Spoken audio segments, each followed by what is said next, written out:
Praise the Lord. सबको प्यार भरी जैमसी की मैं रजिंदर एक बार फिर से अपने यूट्यूब चैनल पवित्र आत्मा की आवाज में आप सब सुनने वालों का स्वागत करती हूँ। मेरे प्रिय भाई बहनों, आज का जो मैं विषय लेकर आई हूँ वो आपके लिए और मेरे लिए, इवन की सभी विश्वासियों के लिए बहुत अति जरूरी है।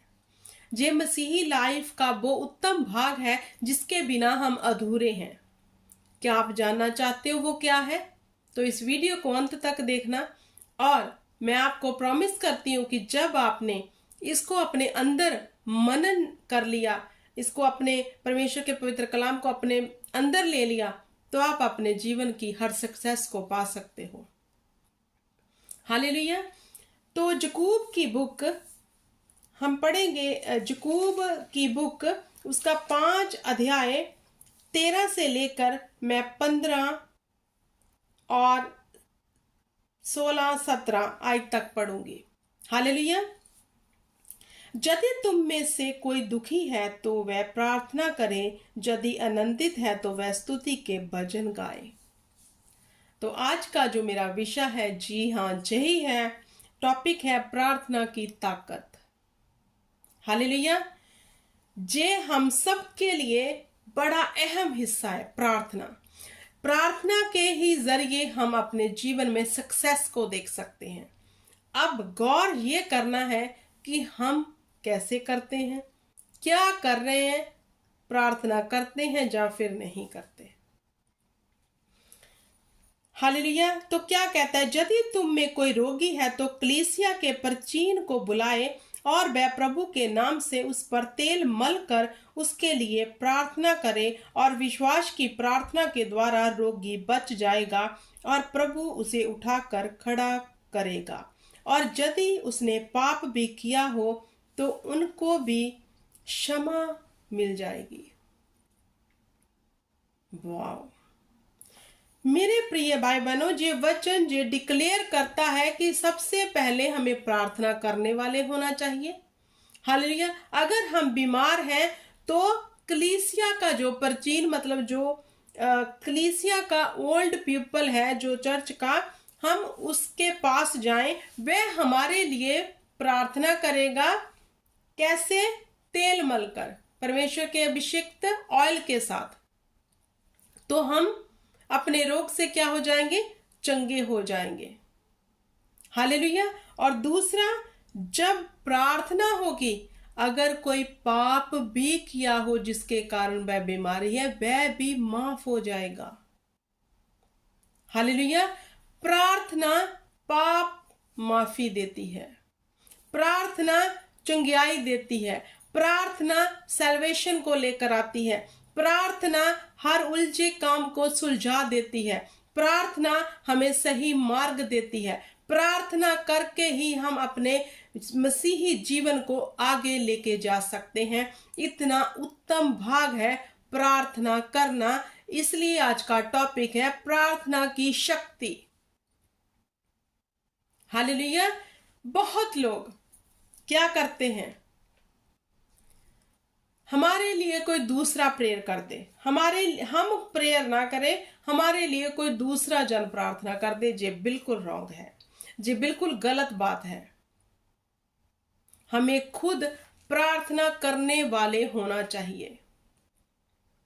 हालेलुया। जब तक हम खुद प्रार्थना नहीं करेंगे, जब तक हम खुद खुदा के आगे अंगीकार नहीं करेंगे अपने मुख से, तो कैसे परमेश्वर हमारे जीवन में उद्धार लेके आएगा? क्योंकि हमारा अंगीकार हमें छुड़ाता है। जब हम प्रार्थना ही नहीं करेंगे, अगर कोई पाप हमारे जीवन में है तो कैसे उसे मिटा सकते हैं? क्या कोई दूसरा प्रेयर कर दे तो वह पाप चला जाएगा? नहीं, पहले हमें कन्फेंस करना है, हमें अंगीकार करना है। कैसे करेंगे? प्रार्थना में जाकर।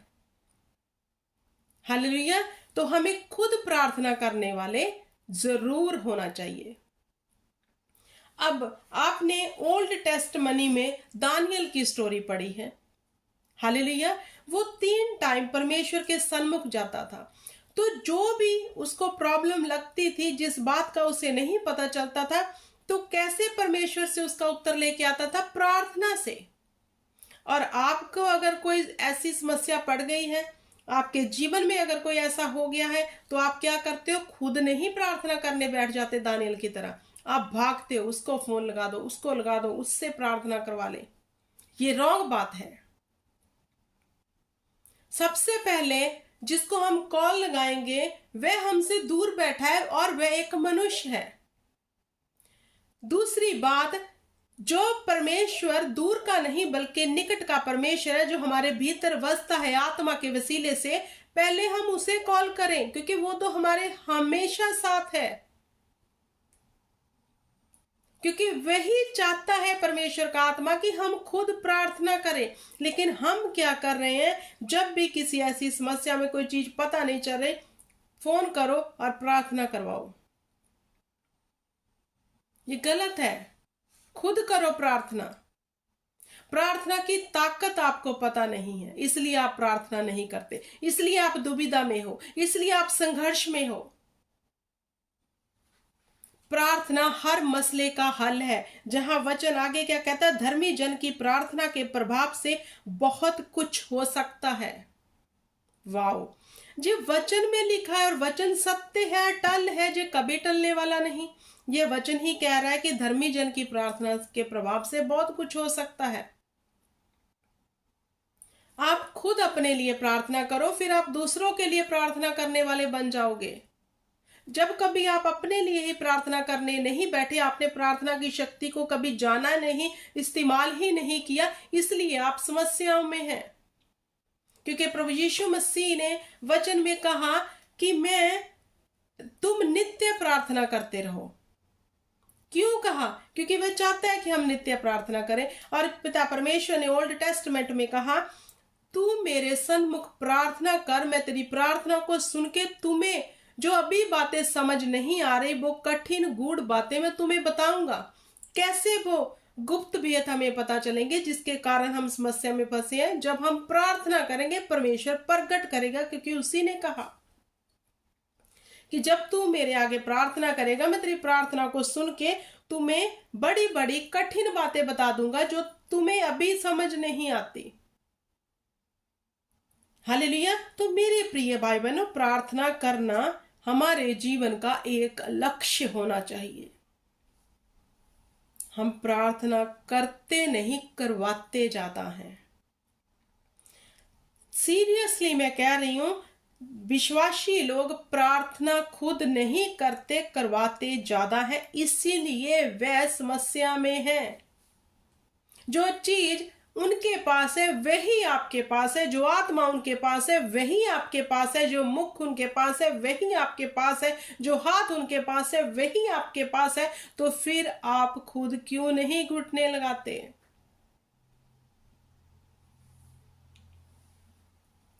हालेलुया। तो मेरे प्रिय भाई बहनों, परमेश्वर चाहता है कि हम प्रार्थना की ताकत को समझें। और प्रभु यीशु ने कहा, नित्य प्रार्थना करते रहो कि तुम परतावे में ना पड़ो। अब परतावे क्यों आ रहे हैं? क्योंकि जब समस्या पड़ती है तो कॉल लगता है पास्टर को, किसी और को, मेरे लिए प्रार्थना कर दो। वो कर देते हैं, परमेश्वर उनकी प्रार्थना सुन के हमारे जीवन में वो उसको शांत कर देता है। लेकिन उधार का कब तक चलेगा? खुद बैठना पड़ेगा, क्योंकि जब रिकॉर्ड चेक होगा तो परमेश्वर कहेंगे कि तूने प्रार्थना की ही नहीं, करवाई ज्यादा है। तूने अपने मुख से कुछ भी कन्विंस नहीं किया, कुछ भी मुझे बताया नहीं, कुछ भी अंगीकार नहीं किया, किसी भी बात को लेकर तुमने तौबा नहीं की, किसी भी बात को लेकर तू मेरे पास नहीं आया। तो ये गलती किसकी है? मेरी नहीं बल्कि तेरी। अब प्रभु यीशु मसीह स्वर्ग और धरती के मालिक होकर नित्य प्रार्थना करते थे। वो गदसमनी बाग में प्रार्थना करने जाते थे, पहाड़ पे प्रार्थना करने जाते थे। जब जब प्रभु यीशु मसीह प्रार्थना करने जाते थे, उसके चेले उसे देखते थे, वे प्रार्थना प्रार्थना प्रार्थना करते थे। मैं आपको ये नहीं कहती कि दिन रात प्रार्थना में बैठे रहो, लेकिन प्रार्थना करो जरूर। करवाओ नहीं, करो। क्योंकि जिनसे आप प्रार्थना करवा रहे हैं वे भी खुद प्रार्थना कर करके परमेश्वर के अभिषेक में पहुंचे हैं, तो आप क्यों नहीं? क्या आपके पास घुटने नहीं है? क्या आपके पास हाथ नहीं है? क्या आपके पास मुख नहीं है? सब कुछ है। क्या आपको परमेश्वर ने अपना आत्मा नहीं दिया? क्या आप अनाथ हो? नहीं, आपको भी आत्मा दी है। बस आपने उस आत्मा को उजागर करना है, अपने अंदर ताकत लेके आनी है प्रार्थना करने की। खुदा से बल मांगो, हमें प्रार्थना करने का बल दे, बुद्धि दे, समझ दे, तो परमेश्वर देगा। हालेलुया। तो मेरे प्रिय भाई बहनों, वचन कहता है धर्मी जन की प्रार्थना से बहुत कुछ हो सकता है। हालेलुया। आप प्रार्थना करने वाले ज्यादा बनो।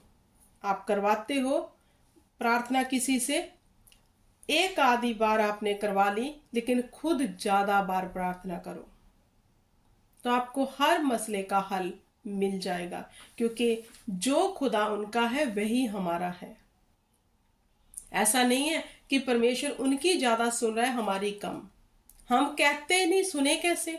हम जाते ही नहीं, प्रार्थना का उत्तर कैसे आएगा ही नहीं। अब जब जिनके पास हम प्रार्थना करवाने जाते हैं, जब वे प्रार्थना करते हैं, हमें वो हीलिंग मिल जाती है, या फिर कुछ चीज समय के लिए वो चीजें हट जाती हैं, क्योंकि उन्होंने हमारे लिए प्रार्थना की और परमेश्वर ने सुन ली। परमेश्वर आपकी भी सुनना चाहता है, आप करो तो सही। अब एक मनुष्य बैठा है, जब तक आप उसे बताओगे नहीं, उसको क्या पता कि आप क्या करवाना चाहते हो उससे। जब आप उसको बताओगे कि हमें तेरे से ये काम है, हम ये चाहते हैं कि तू ये हमारे लिए कर, ऐसे हमारा परमेश्वर है, क्योंकि वह कहता है अब तुम मेरे मित्र बन गए, और मित्र को जान पता है दूसरा मित्र क्या करता है। तो अगर हम परमेश्वर की सहभागिता में रहेंगे, तो हम दिल खोल के परमेश्वर के आगे अपनी विनती को रखेंगे, प्रार्थना को रखेंगे, तो खुदावंद हमारे जीवन में समस्या आने ही नहीं देगा। जो अभिषेक के नीचे हैं उनके ऊपर परमेश्वर विपत्ति पड़ने नहीं देता। वो आएगी लेकिन चली जाएगी। कौन विपत्तियों में पड़े रहते हैं, कौन समस्याओं में पड़े रहते हैं? जो परमेश्वर की संगति में नहीं है प्रार्थना के वसीले से। हालेलुया। आई होप कि आपको समझ आ गया होगा। इस वचन को यही समाप्त करती हूँ। खुदा आपको बरकत दे। God bless.